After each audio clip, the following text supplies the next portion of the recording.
move the book around and trace the letters to put on your design? I used to just set it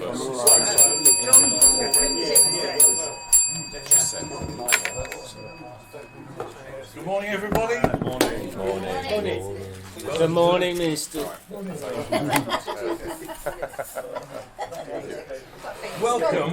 Welcome to this week's meeting of Essex Business Forum. If you've got mobile phones, could you She's won it already.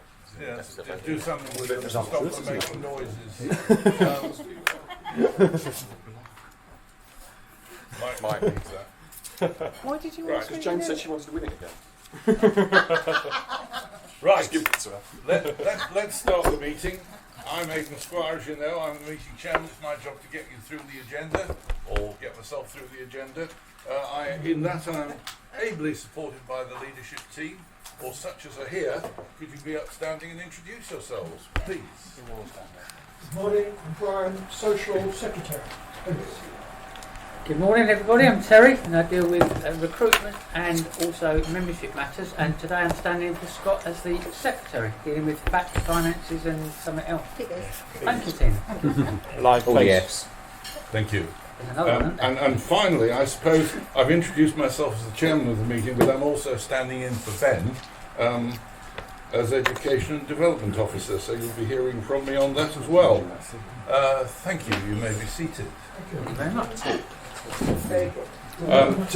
Today, I'm pleased to announce that I'm using a speed print pen that was donated to me at the beginning of the meeting, and I shall use it with pride. Till the ink runs out. Yeah, That's unfair. That's exactly. That's unfair product placement. it was an old one. That's the but it- extended version.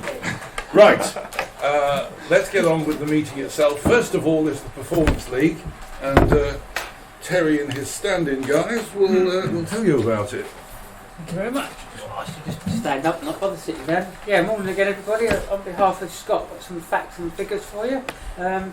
We've got 3 full weeks so far into this month. We've done just over £31,000 worth of business amongst ourselves, and we've got a 4th week. We've got this week to record. Pretty good shout, considering where we are. Yeah, and each of those referrals equates to £1,062.86. Some are 10 quid, some are 10 grand, but apparently the average is £1,062.86. Are you not in this town? 86 pence.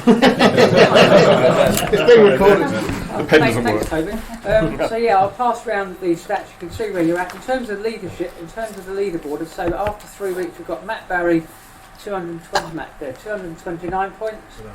Yeah, very good effort. Paul DeLue, 176. And I think Scott is the third one at 152. It's the Holy Trinity. Work going round and round, but you can see where you are on here, and you can see what you've done and what you might want to do in the future. So yeah, thanks very much. There you go. Thanks very much, Terry. Next stage is the education slot.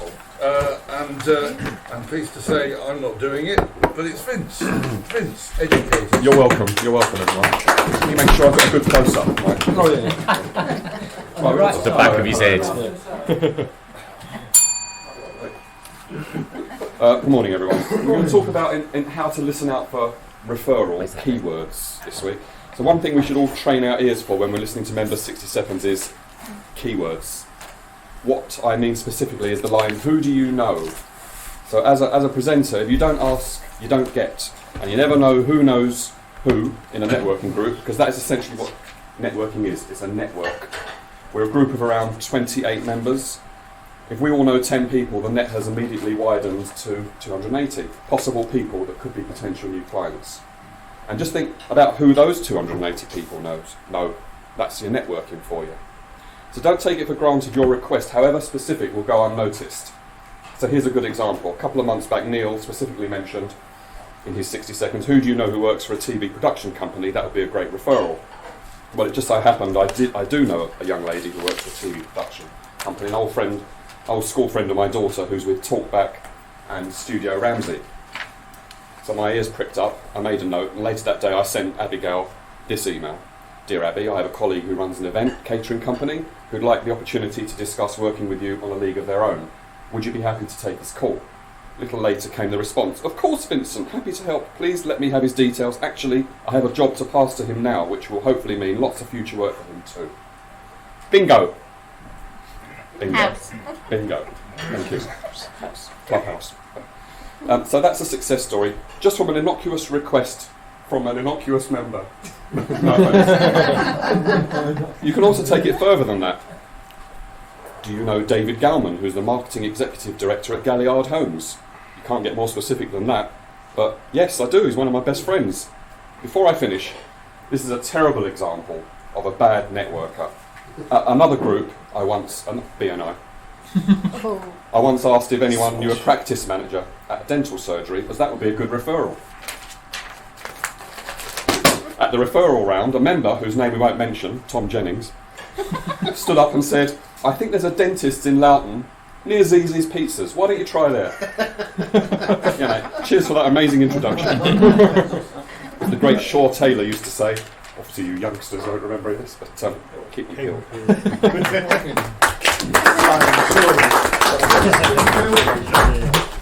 Whispering Grass, I think he was known as, wasn't he? Short Whispering Grass. Anyway, sadly I do remember Vince, and thanks very much for that. Excellent. Next we move on. Any membership matters, Terry, in your true role as membership Funny enough, there are. Thank you very much. Yeah, a couple of matters to report on really.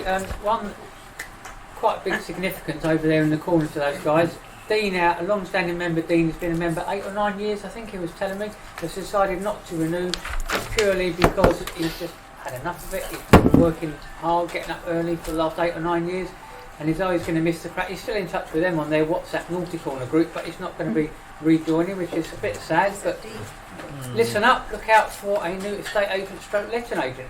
Every cloud of that. And one announcement which won't be a surprise is Sarah Bell. She just can't commit to coming to the live meeting.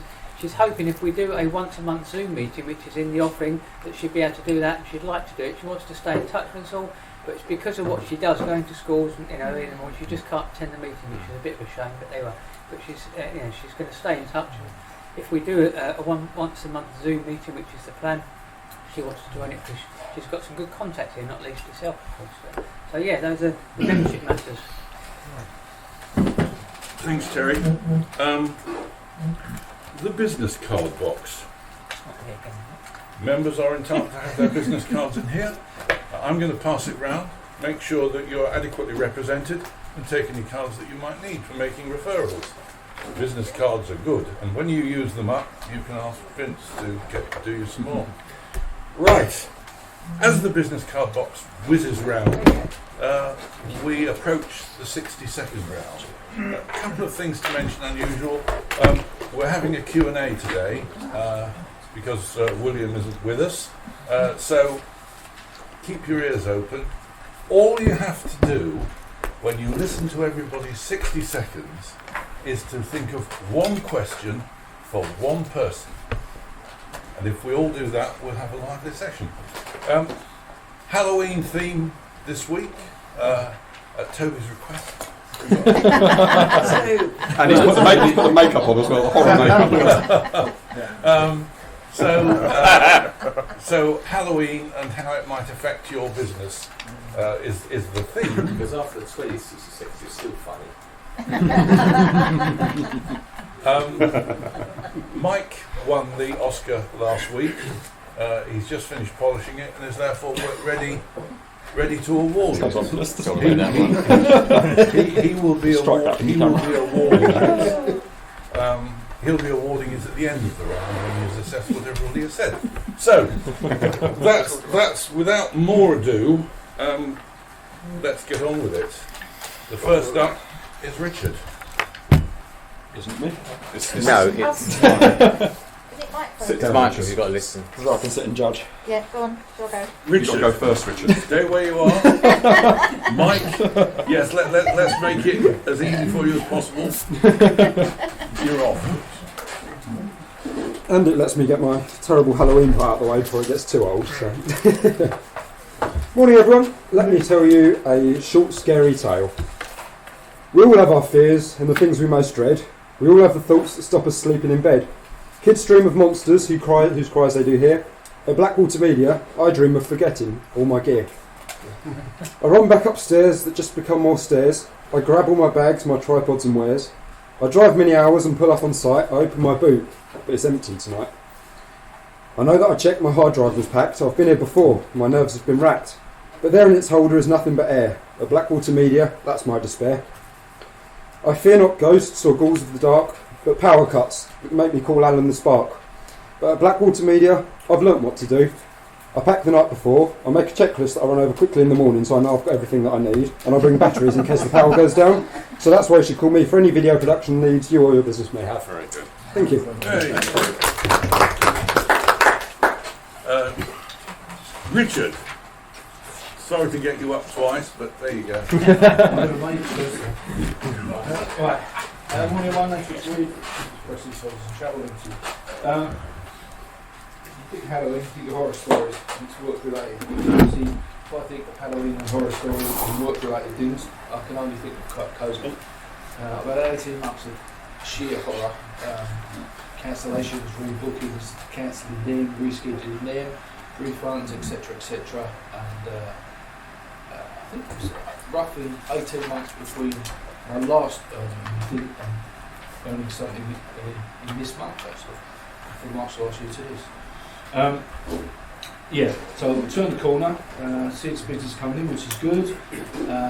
Positive note coming out of this is the first person who booked with me was Sarah, and unfortunately isn't here today, so she booked for me early this year to go away. And the next person to book for me in October was a past member, Kim. So it was EBF members that was the first booking I made this year, and the one going to be going again in the second part of it. So I'd like to thank everyone for their support, because the phone calls, the emails and the cheeky messages have been going through the last few months as well. Thank you. Thanks, Richard. Tina will be followed by Matt. Good morning, everybody. My name's Tina and my company's called Liberty Executive Services, offering a secretarial and admin service. I have a broomstick, yes, so I'll be out flying tonight, where I can help people in their office to sweep away their cobwebs with their paperwork, because they're dreading to go back into the office because they know there's plenty of work there that they don't want to do, that I can help them with. So if you know anybody that's got cobwebs all over their office, I'll be happy to help. So that's me, Tina, Liberty Executive Services. I'm not on 9 to 5, I'm start to finish. Thanks, Tina. Matt, you're followed by Simon.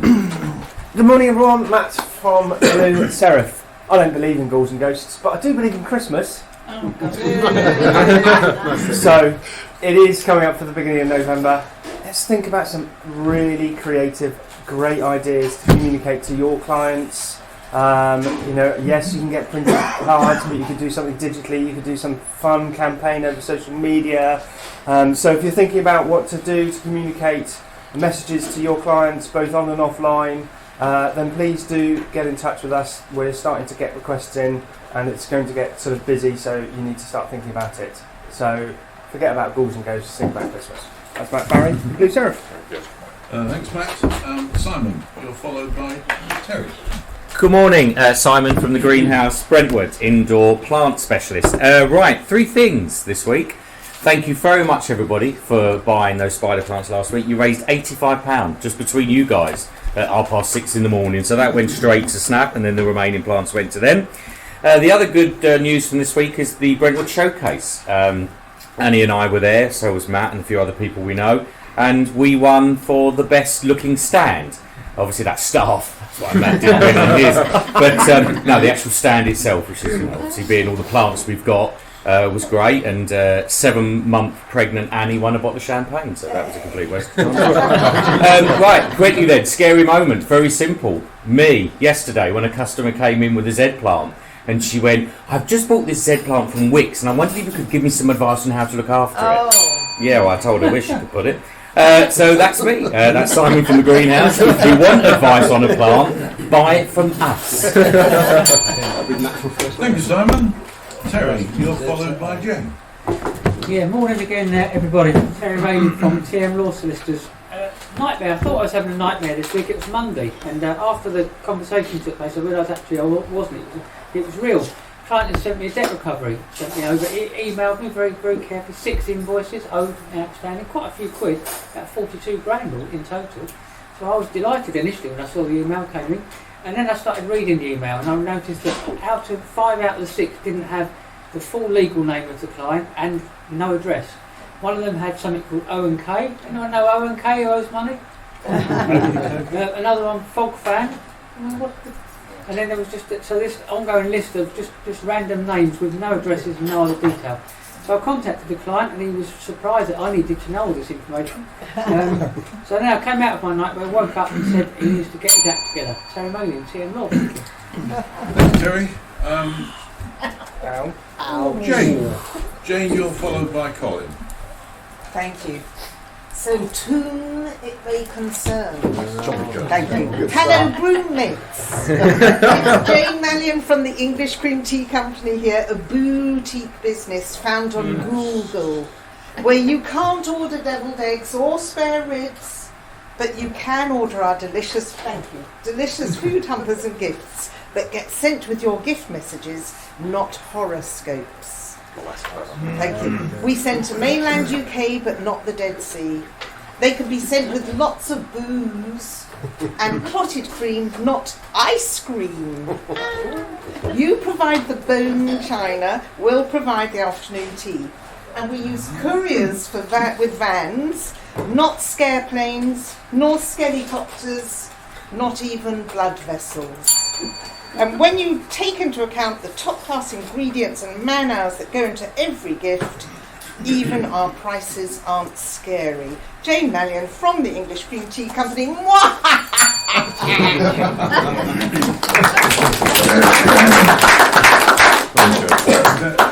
Thank you, Jane. Colin, you're followed by Vincent. I'm not sure how to follow that. Colin from Blue Planet Consulting, health and safety consultants, advice and training. Horror stories, we have plenty. New client came to us, asked us to write their health and safety policy. We do about one a fortnight of those, so right on our street. Got a lovely website, we looked at their website, got a nice video on there. Unfortunately, their video is full of horror stories of themselves breaking the law.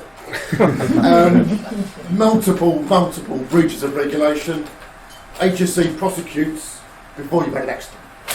They very conveniently put their faces all over the internet, including their names on their backs. Which, zombie behaviour. We can't really, you can't do much with the term really stupid, I suppose. But, they've even conveniently, one of them was unprotected grave, holding the floor. Unprotected grave. Thank you, Colin. Vincent, followed by Nick Cook. Morning again. It works, doesn't it? This week I'd like to talk about the C word.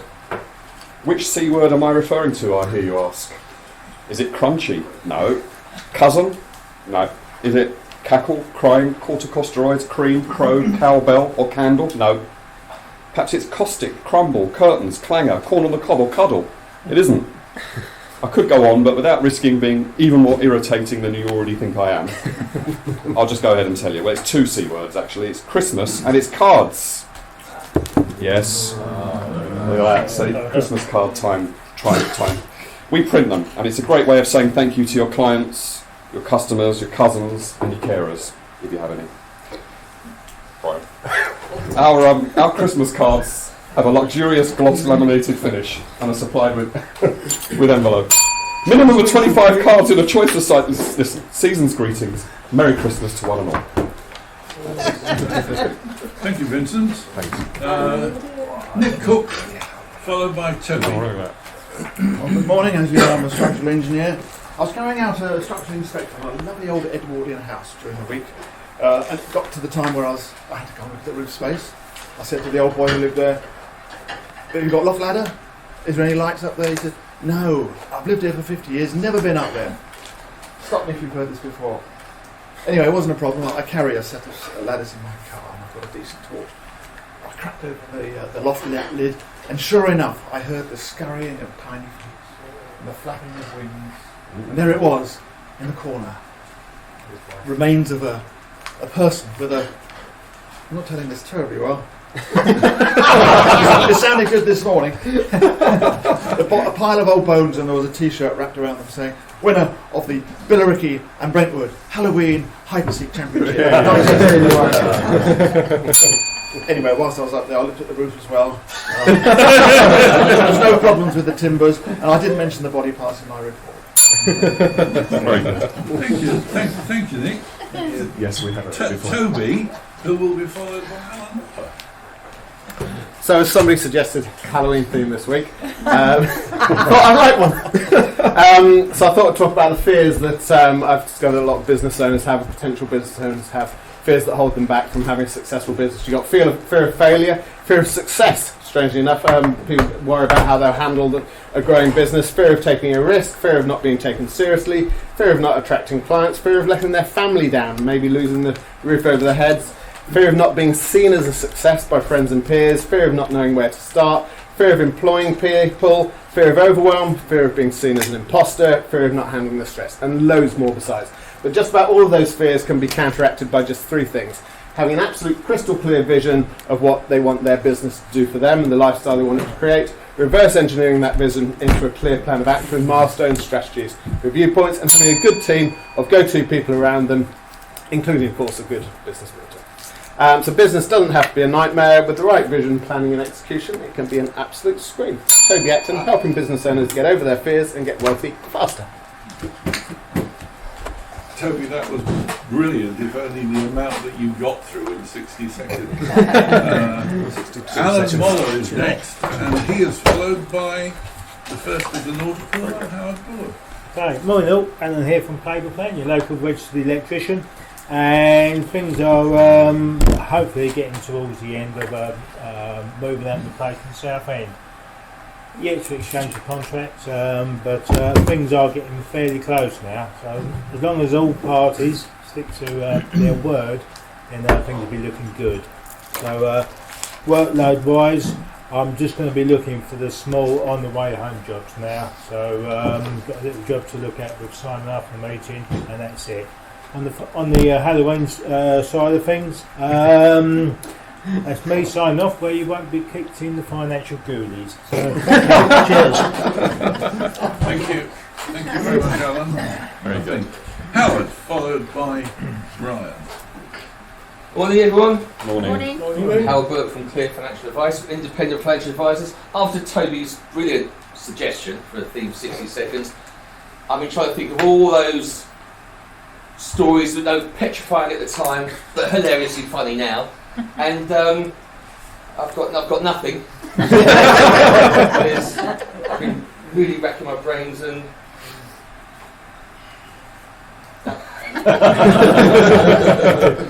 There's nothing I can do. There was no, that was fine. Oh, the no, that's not even a story. That's rubbish. No, I've got. Anyway, we do pensions. Very good. Thank you very much. Very good, Howard. Brian, you're next, and I will follow you. And after me, you've got therapy. And you can't say she was sitting in a restaurant and she looked around to see who was the prettiest female in the room. She was with her. She was with her boyfriend, and when she found this person, she was convinced her boyfriend would leave with this lady. Then she went to a wedding with her boyfriend, and again she's looking around for the prettiest female, and it happened to be the bride. She's so convinced her boyfriend would leave with the bride. Insanely jealous. Now clearly, I say clearly, I believe that somewhere along the line in the earlier years, she was compared with somebody in a very bad way, and that has sunk down into her subconscious, and this is what she sees. So that's what I find, and I believe together we can get rid of that. Brian Payton, the therapist, welcome to therapy. Grateful for any clients you get there. Thank you, Brian. Aidan Swire of TM Law. Employers should be well aware of issues that arise around Halloween. Discrimination against pagans. Employers should ensure that non-mainstream religions are taken as seriously as mainstream. Don't take the piss. Discrimination by fancy dress. Avoid stereotypes when dressing up. Misconduct. There's a case where a disciplinary process was taken against an employee who put an image of a witch on a fellow employee's computer because she unfriended her on Facebook. Social media. Employers must make it clear that inappropriate use of social media, if it affects the company, will be and can be a disciplinary matter.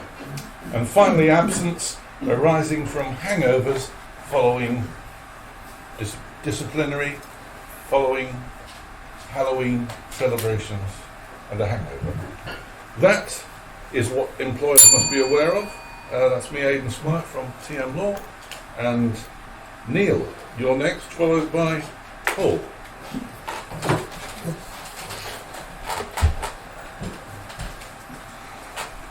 Hi, good morning everyone. Neil from the Event Catering and Chili Republic. So, first of all, I'd like to introduce everyone to this young man. Hello. This is Zachariah Charles Bellham, Zachy Boy for short, and he is my son. He is the reason I put myself through what I put myself through on a weekly basis. Him and his sisters are the reason why we go and work 20, 21 hour days for our clients and never let anyone down. Except when we end up going to do a job for an abusive client in France. The whole point of this 60 seconds really is just to say thank you. And thank you from the bottom of my heart. I sat at home on Tuesday afternoon and I had a constant tear streaming down my eye, not a joke, when I received email after email, text and WhatsApp message off just about everybody from part of this group. I've not been a member for long, but I now feel like I'm really part of the team. So from the bottom of my heart, from my son, from my twin daughters, from my wife, I thank you. And I will continue thanking you. If anyone does need any information further on the emails that were sent out, please contact me direct. We have nothing to hide. But thank you, and thank you again.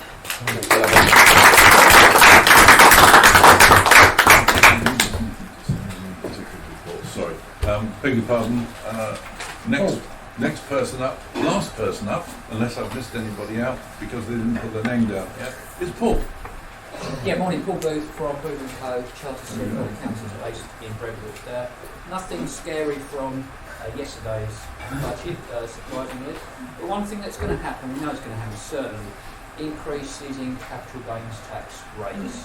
That's a definite. So I've been warning people for the last year. Last year the Office of Tax Simplification said that rates are too low. It's too complicated. So it's only one way that rates are going, that's up. So I would say you've got a buy-to-let property or second homes, maybe on the seaside, have a serious think about selling to lock in those lower rates and then need to buy something else. Anyone needs any advice, please contact me. That's Paul Booth from Booth & Co. Minimise tax, maximise growth. Thank you very much, Paul. That brings the 67 rounds to an end. Thank you all for your contributions. I'll hand over to Mike for the award of the Oscar. Mike. I suppose I should apologise to Aidan first because I just realised that I didn't sign in, so that's probably why I wasn't on your sheet again. I'll try and remember to do it, won't we? Just want to say to Neil, obviously I've met you a couple of times and I think it's, everyone in the group's met you and gets on with you fantastically. I hope you're not getting too much grief off this guy and everyone's there for you if you are. Thank you. What did I pick out on? Nick, I really enjoyed your skeleton in the attic story, to be honest. Simon, it's been said before, but great work on fundraising for Snap. I'm glad that went really well. And Howard for expressing the pain we all felt last night when we was trying to come up with ideas for this. But I think played for and got really well by Jane. The round of applause summed it up. You put your hand into that and it was really good collection of puns, should we say. We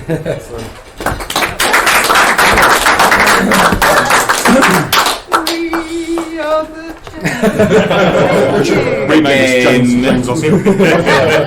Manager gets the stallion. Right. Thanks, Mike, for doing that. Well done, Jane. The reason I haven't been scribbling away frantically as I normally am is that I've handed over the duties of writing the vlog this week to Jane, so you'll be hearing from her with her published work later on, either today or tomorrow. Right, 10 minutes presentation is what it normally is, but as William isn't available this week, we're having a Q&A, as I mentioned at the beginning. Before we get on with the Q&A, just a bit of housekeeping as far as going forward into November is concerned. The next week, which is the 4th of November, is the last week that we're here before we then go on to Calcutta Hall Farm. James has the 10 minutes and the Ed slot is Terry. The 11th, it's Stuart Smallcombe for the 10 minutes, and the Ed slot is Sarah Steele. And the 18th is me for my 10 minutes, and Nick Cook with the Ed slot. I think that's enough for you all to take in. It'll probably be revised next week, so don't worry about it. The Q&A session, let's get on with it. Paul, stick your hands up. Paul first, followed by Brian. Yeah, question for Richard, please. Obviously, you'll know that holiday prices have gone up for many different reasons. Are there any good tips or any good places that have maybe not gone up in price as much as other areas? Any particular good times? North Korea. Or any good ideas? Because I think across the board looks like maybe 50% increase from pre-pandemic prices. So any ideas? I'm not actually seeing prices as large as that for what I've been looking at so far. I do expect prices to go up because of the budget and to the flight duty and increased volume of flights. It depends what you're looking for. You can't avoid it if it's fixed and the flights have gone up and everything else, and they are trying to recoup some money. I've found good experiences with a lot of suppliers for the bookings that I had to reschedule, because all of them till now actually on the original prices. So everyone will have to reschedule to be good. And in some cases I've had to reschedule 3 times. So that's been good. It shows that the suppliers that I've worked with in the past have been honourable. That's the best way of putting it. I'm a great fan of the Greek islands. I love to go to Greece, and I've got one supplier that's an expert in that area, and they have actual, genuine, last-minute availability options. It doesn't work if you've got a family and kids, if you want 4 rooms because you've got a boy and a girl and whatever. You've got to have different routes for. You can't do it to the last minute. You're trying to get something specific like that. If there's a couple going away, or it's a simple rooming situation, you can wait till the last minute if you lose where you want to go and get a real good garden. So that's the sort of market you're looking at. Definitely. Literally, I can get hundreds of last minute availabilities. But once there's a seat on the plane, I think it's going to be used like Candy Hotel. I tend to go down self-catering options myself, things like that, because I like to experience the destination myself. I think you can only do that if you go out. You don't get that from staying in a hotel. So, Thanks very much, Richard. When you said boy or girl or whatever, mixed gender rooms. America's just issued their first passport that's non-gender specific, so that's something for us to all look forward to. Brian. Yes, Paul. I heard a long time rumour, I don't know if it's true, that people who have reached the young age of 65 may have to pay national insurance contributions. No, that's not true yet. Thank goodness. Yeah, we're back. It's purely going to be the additional national insurance contributions are purely going to be on employees that are under retirement age, state pension age, and also on dividends as well. So you're talking about probably the social care costs. So so it's not going to be the pensioners. Do you mind using the word senior citizen as opposed to pensioner? Thanks, Paul. Vincent? A question for Neil. Hi, Neil. Sorry for calling you innocuous. No, that's absolutely fine. That wasn't the question. It could be a lot worse. When you're planning working on a TV production, and say it's not breakfast, but it's lunch or dinner, do you have to go through the menu with your employer, or do you just they leave it to you to come up with some shit? It's always left with me to come up with, because we have a wide scope. So when we ask to do a TV shoot, for example, we find out what services they want for the day, which is usually breakfast, mid-morning snacks, lunch, and afternoon tea, but it's basically packed lunch in a bag. Then I will go off and write whether if it's a one-day is a document, if it's for a whole week, I set up a chart. Monday, Tuesday, Wednesday, Thursday, Friday, Saturday, Sunday, breakfast, lunch, and all the options, like as a graph. I send that in, and it tends to be a very generic menu. This is the one thing that we can do with it. On a lot of times, a lot of occasions, the clients will go perfect, lovely. Every now and then, the dietary list that comes in means you have to change that menu. We might have a dietary list come in. There's 100 people on this crew. 3/4 of them will be millennials. So that means we're going to have about 15 vegans, about 25 gluten-frees, about 36 dairy-frees, and then you've got to incorporate which all the chicken's halal and the beef's kosher, and it goes on like that. But to give you an idea of how those referrals do actually work, that one referral you gave for us to Talkback meant that we spent a week doing Gordon Gino and Fred Greek. We went off and done 2 other shows, and we just finished yesterday 2 weeks for Talkback Media down in Twickenham doing a new dating show for Channel 4.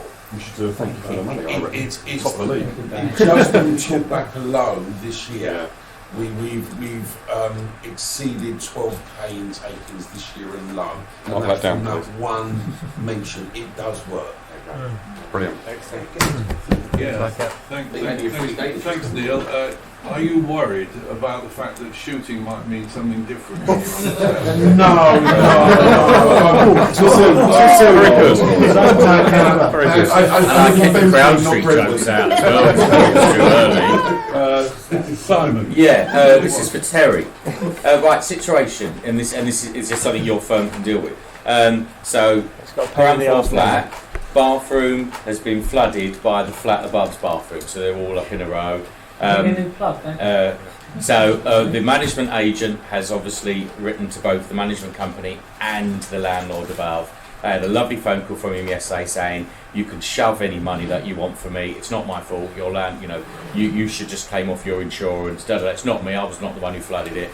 So where do we stand with that? What can your firm do getting involved in something like that? Or is it not their fault? Go around and beat him up. Apart from that, he doesn't sound like the best landlord in the world. His tenant thinks he's a waste of time. Centene around, yeah. No? Now it will depend upon what's in the lease or the tenancy agreement. Of he's with his tenant. There will be various tenants, and there will be the landlord will have individual tenancy lease agreements with the various, and within the body of that, his responsibility and the tenant's responsibility should be made clear, and the obligation to do the work. Normally, a landlord's obligation is to deal with the fabric of the building. Yes. So if the problem arises from what is within the definition of the flat, then it will be down to that tenant will probably have to deal with it. But there might be overall insurance for all sorts of things that are within the landlord. Within HML. So within the whole. We need to see the tenancy. Thank you very much. But yes, Alan. Okay, question for Paul. I'm going to speak in the first person, so bear with me.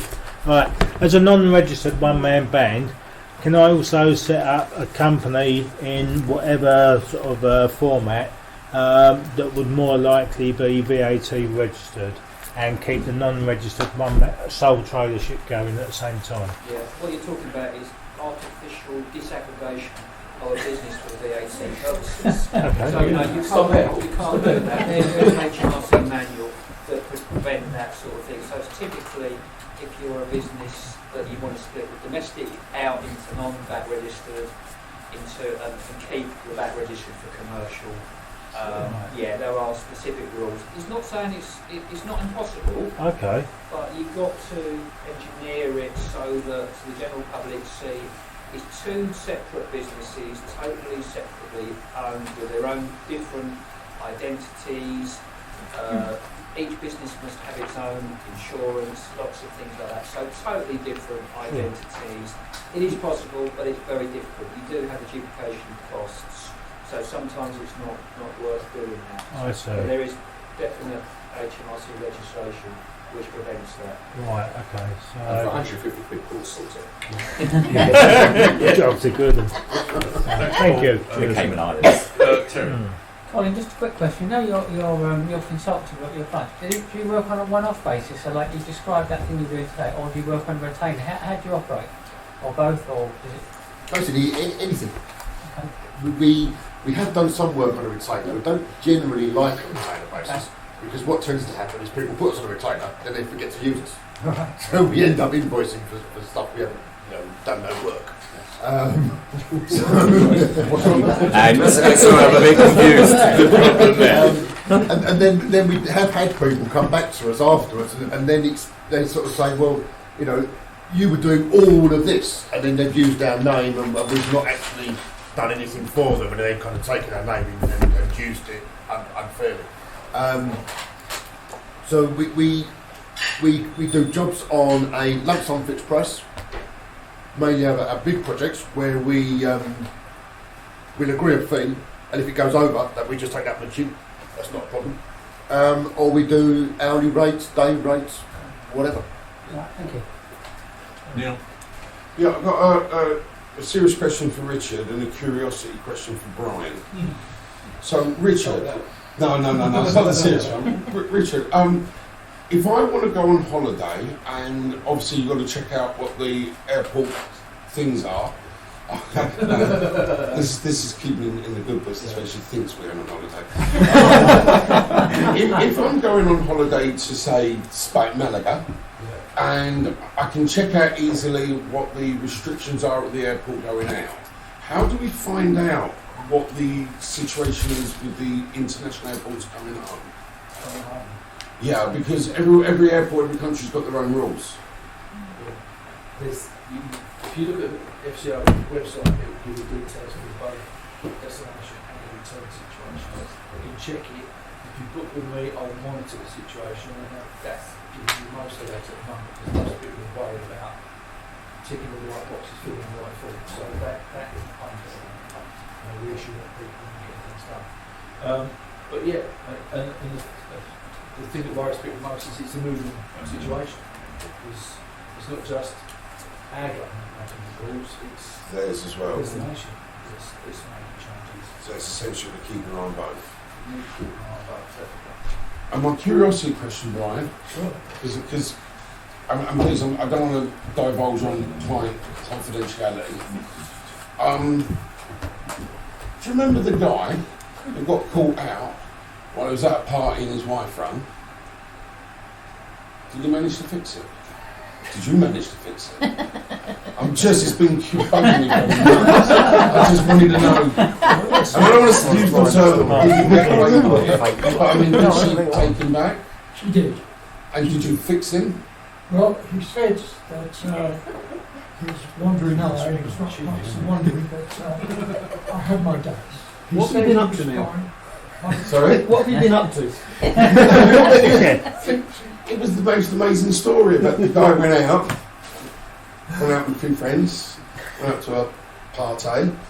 He got a phone call from the wife halfway through when his three girls on his lap. So there's a story to beat all stories, and I just was so curious as to whether Brian fixed them. Well, I'll tell you what, it's a legend. Yeah, he said he'd changed, but frankly, I think if we had changed, it wouldn't last very long. Fair play. Was that a request? Well, Nick? yes, it was. Yeah. Yes. Is that your question? Pardon? A question for a health and safety manager. Colin. Colin, thank you. Whenever I do a structural inspection and produce a report, there's always something in there that I recommend to my clients. Sometimes it's a structural issue, sometimes it's just something minor, like fixing a creaking floorboard. I feel like I'm obliged to say that to my client. They want to get their money's worth.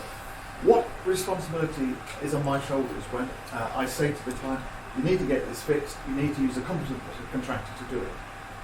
Can I sort of walk away from there scot-free without feeling any obligation to recommend someone who's got all the proper insurance? I think if you've brought a safety issue to their attention, then you've done all you can. You've done the right thing. What would be wrong would be if you saw something serious, a bit like me with the video. I saw the client has done something wrong. It would be inappropriate not to say something. So we said to our client, you need to take that down off the internet. They haven't done it, but that's their problem. We've put it in writing to them. This is the issue. You've got a health and safety problem. You need to address it. The onus is not on you to tell them what the solution is. The onus, you've done your professional duty. You've seen something, brought it to their attention. If they choose to ignore that, then that's down to them. Health and safety is a bit of a strange area when you're dealing with householders, because if it's their house, they're not at work. And a lot of the health and safety legislation applies to you at work. So if they're not at work, you're at work, but they're not. But if I recommend a builder, if they say, well, who I don't know anyone who could fix that, can you recommend someone? And I'll recommend someone anyway. Yeah, you could say, does that drop me in it then? Not necessarily. I mean, if they say, if you go back there and you say, look, you've looked at the roof and you notice that they've got a garden wall that's leaning at 45 degrees and is cracked, and that's going to be a safety issue. You say, look, you need to get that wall fixed. You need to get a builder to do that who's competent. The onus is on them to find someone to do it. But if you said use Fred the builder, and it all went terribly wrong, people would say, well, Nick said use Fred the builder. That would be a little impossible. I could say you might like to think about calling Fred. Yes. Make sure that they are. Not recommending so. Yes. But there's been lots and lots of cases where there was a sports centre who had a hole in the roof. So the management of the sports centre basically got yellow pages, a builder, roofer, go up there, you're a roofer, that's the roof, you've met before, go up there, fix the roof. The guy on the roof fell through the hole and was hurt, and the management of the sports centre were in court because they hadn't done anything further to talk to the builder about what was on the roof. And there's lots and lots and lots of cases like that. Comprehensive. That's all right. No problem. Last question, Howard. This is one for you, Aidan. Oh.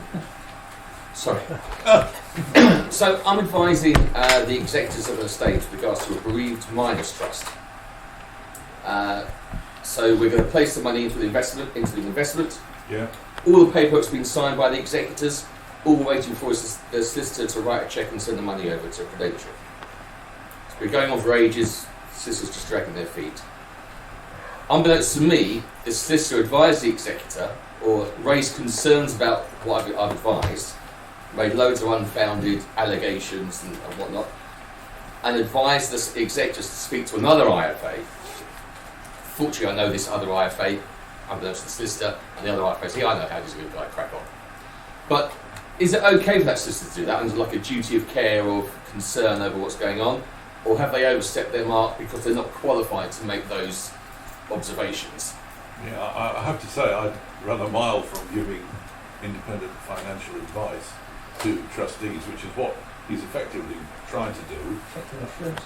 So I would have thought he's been a bit provided the executors are taking advice from a properly qualified IFA, then he's rather silly at getting involved because he ought to be dusting off his negligence policy if the executors listen to him. And normally I wouldn't intervene myself in that. And it's a little odd that he probably has, as you describe it. So it's probably more questionable practice rather than doing anything particularly wrong. Yeah, I suppose, yes, because I suppose as advising the trustees, he's entitled to have his full peneth, I guess. But he's just got to be careful that the advice he's giving is competent and sensible advice. And if, and as I say, I would tend to take the view of you must go and see an independent financial advisor, get their advice, deal with investments in accordance with that advice. I wouldn't tend to go further than that. So, yeah, I'd raise my eyebrows at what you just described. Yeah, well, I'm looking forward to having a conversation with him next Sure. Yes.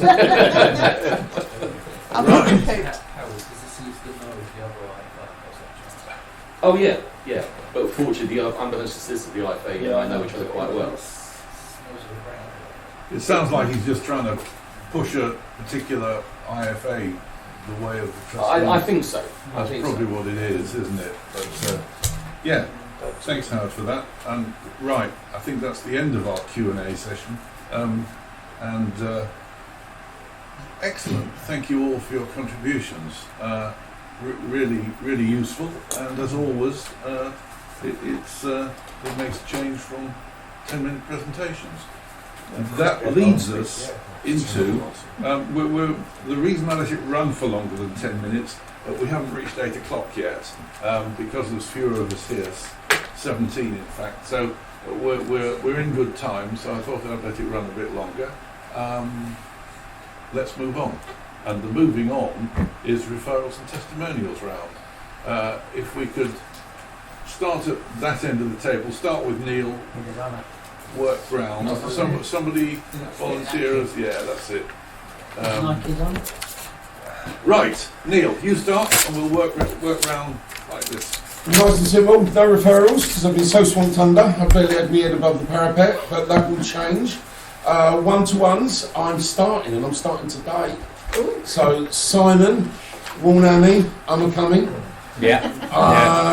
And Brentwood High Street, police move out the way, I'm a-coming. And other than that, diary's starting to clear up as I get ready for launching Chili Republic. So if anyone does have the time to see me for a one-to-one, I do deliveries. I will turn up at yours, laden with chili jams and lunches if you get the timing right. So please feel free to give us a shout if you're about. Thank you very much. See you all next week. Right. Referral for Aidan, which he knows about. Thank you. It's going to be one of them. You were a very irritating school child as well. Yeah. Here's another one for Aidan. Takes one to know one, Aidan. And thank you, Manny, for Paul Dillon. Good meeting. Just got a probate matter, a different probate matter for Aidan. Thank you very much, Howard.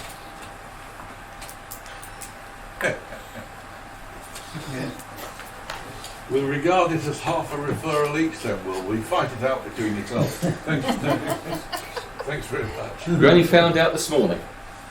It's cryptic. Me? I've got to thank you for the money to Paul Booth, hot off the press. Thank you very much. I'm bringing one gift each week at a discounted rate, so grab it if you like the look of it. He did. Thank you. What was it, Joe? Thank you to the health and safety man for George, yeah, for the symbols for that product. I just was completely stuck trying to find. You sent it to me. Thanks for that, and thank you to the electrician for the advice on the PIR floodlight. I haven't quite got back to you yet, as you've probably noticed, but I will, because I'm that kind of guy. Great meeting, great 10 minutes. And Ed Slot. I got thank you very much for Stuart and 10 mugs, please. New branded. One each colour. With speed print. Yeah. No. There was something else I want to say. That's a nice but I've forgotten to say it. Yeah. I really have forgotten what to say. That's really rather annoying. Oh, I'll remember. Was it about wearing a lumberjack shirt? Anything to do with that? I'll have words with you in a minute. Yeah, great education slot. Yeah, you did the education slot. It's all right. Well, I'm sorry. There's been so much today I've glazed over. I don't know. It's one of those meetings, isn't it? We're half asleep. I've got loads of thank yous and bits and pieces, but I'm going to push them all to next week. I've started to write them down and totally missed the beginning bit what I was supposed to. So I'll throw them all in next week. But one of them's thanks to Matt. He's second interviewing one of my guys next week for a role he's got. So that's great news. Have a good week, everybody. And we're here next week, aren't we? Yeah. Well, last week here. See you all next week. And not last week. Text Annie. She knows when she reads it. She knows you're coming. Yeah, well done, Vince, on the egg slot. Vince, Yes. and thanks for partaking in the Q&A. A couple of referrals, both for you, Tina. No, yes, crack on. You know that then? Thank you very much. It's a bit of an honour being allowed to pass the referrals, isn't it, Terry? Right. Next week is the last week here. The following week, which is the 7th or something, 11th, I beg your pardon. The 11th, we are at our first meeting at Calvert Hall. The week after, the 18th, we're going to have a Visitors' Day. Now, with that in mind, could I ask you all to start putting on your thinking caps, think who you can invite, and we will be, when Scott's back, we'll start doing all of the other social media type things. But if you could start thinking about who you can invite along, and at the moment we're looking to the 18th, so watch this space, more of this next week. Thank you very much. Sorry, just before you speak, I need to phone my mum's doctor, so I should do that. Sorry, that's all right, carry on. This is just a role play. Are you now pretending to be the doctor? This is your 60 seconds. Another one under my hat, yeah. I can help you. Really good meeting. Really good. Ed's got there. Vince. Oh, yeah, Thank you. Hello, are we awake? They can work this money. Thank you for the money. And I'll see you all next week. Right. Yeah, great meeting everyone. Still quite new to me, so I'm really enjoying it actually. Stand up. I've only got one thing to say. I've just rushed to fill out an activity record for Scott, who's not here last week. That's it. Thank you very much. Very tall. I know, yeah. It's all in I the try and grow a legs. bit every week. Here's the green one. You got the green one? Yeah. Thanks for the education slot, Vince. You've done a sterling job. So, great meeting. Not a lot to report this week. There's a few names that I might be able to call upon for our Visitors' Day. I'll get onto that today and see whether I can get them along for the 18th. Electricians, estate agents. Yeah, it's getting a lot in. So, great meeting. See you all next week. Thank you. Yep, great meeting. Thanks for your slot, Vince. Remember it was you. I can't remember what it was about, but remember it was you. Being a good networker. Yeah, that was it. Oh yeah. You should have listened. Should have listened. That's cool. I learned some stuff. Thank you for your response during the week, Terry, even though you couldn't help me, but thanks. Yeah, back to me anyway. And sadly, I'll miss the Visitors' Day, Shane. Oh. Because I've got some people to invite, but I'll be... Send them along anyway. Give them to me, I'll invite. Okay, cool. Yeah, but I'll see you next week. Excellent meeting as always. I love it, Q&As. I love them. And the great Ed Slot from... I fell over there. The print. The print on the See you all next week. The mug. The mug man. Mr. Muggy. Mr. Mugay. Okay. Yeah, great meeting everyone. Well done on the Oscar. Okay. The only one that really put any effort into is this one, really. Hello. 16 months off. I'd like to thank Alan for coming on Sunday. Thank you very much. Much appreciated. And you're welcome, Jamie, for the works in question. Great meeting everyone. See you next week. Looking forward to call card. It was a great meeting apart from 90% of the other 60 seconds. Yeah, very good meeting. Vincent, your Ed slot, I'm sure is very good because I couldn't hear a word of it. I'll send you a transcript. Yes, see you next week. What a waste of time that was.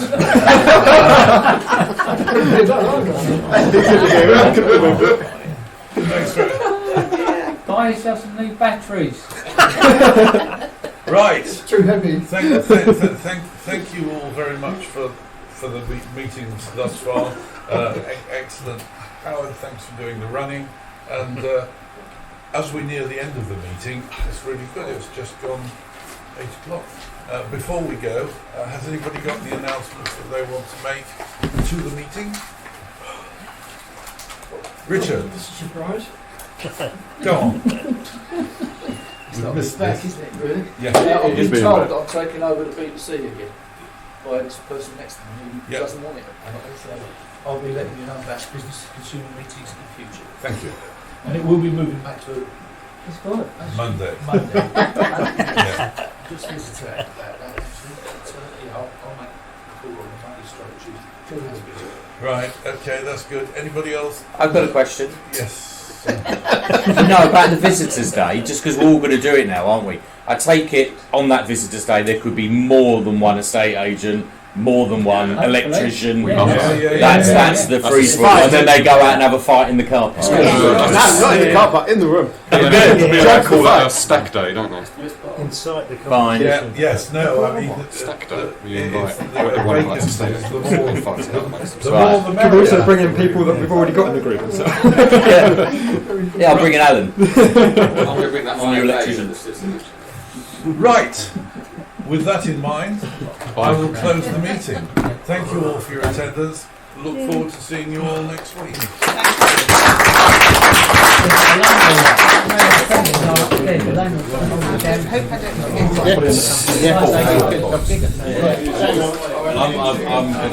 going to talk to my lettings